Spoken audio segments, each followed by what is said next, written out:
लोकशाहीर अण्णाभाऊ साठे. दीड दिवसाच्या शिक्षणामध्ये या जगाला लाजवेल असे कार्य करणारे म्हणजे लोकशाहीर अण्णाभाऊ साठे.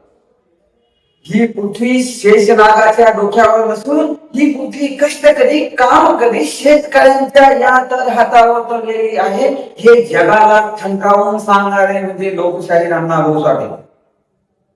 मित्रांनो, दीड दिवसाच्या शिक्षणामध्ये 35 कादंबरी, 13 कथा, 14 लोकनाट्य आणि 14 पोवाडे लिहिणारे म्हणजे लोकशाहीर अण्णाभाऊ साठे. आणि या पोवाड्यामधूनच छत्रपती शिवरायांचा पोवाडा रशियामध्ये जाऊन घरोघरी प्रचार आणि प्रसार करणारे महान समाज सुधारक, महान साहित्य रत्न म्हणजे लोकशाहीर अण्णाभाऊ साठे. डॉक्टर बाबासाहेब आंबेडकरांच्या विचारांची प्रेरणा घेऊन हे संपूर्ण कार्य करणारे महान साहित्य रत्न म्हणजे